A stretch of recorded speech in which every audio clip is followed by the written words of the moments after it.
This comment reads, just one little side note that is a little bit important to this. Federal law trumps state law, so he would actually be breaking the law if he refused to give information to. You're referring to the Supremacy Clause of the United States Constitution, and this is one, it's found in Article 6 of the U.S. Constitution, and this is another constitutional portion that's just misinterpreted.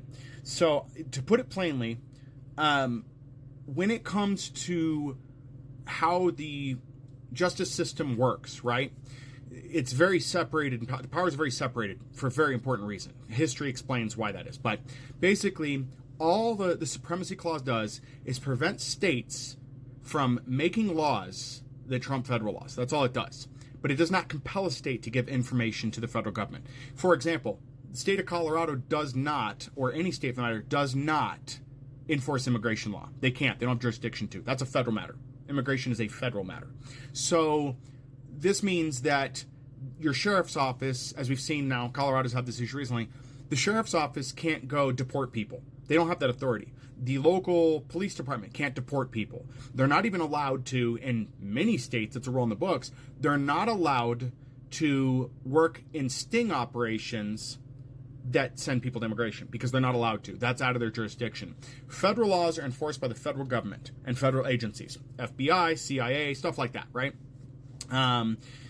ICE, immigration enforcement. They handle those federal laws. And then local police handle local laws, whereas local police can't do anything about county laws. There's separations in all of these. So no, you're misreading the Supremacy Clause if that's what you think it means.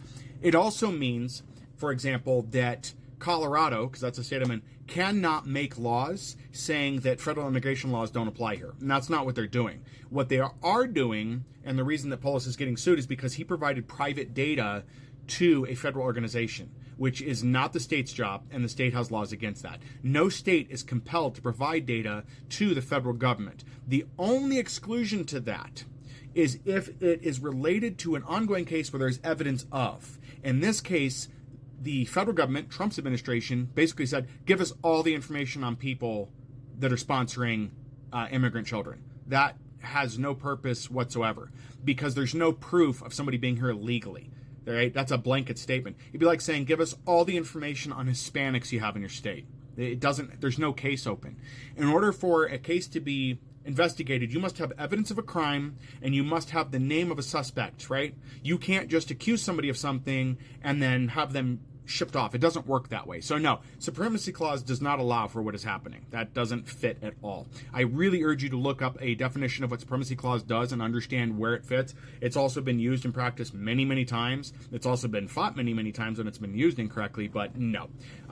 Again, people misread this like many items within the Constitution, not understanding, what it means. It really is sad that people do not understand the laws that are set forth or how federal power works or the separation of powers and stuff, But yeah, I hope this helps. Hopes it makes it a little bit clearer for you. But no, what Polis did was wrong.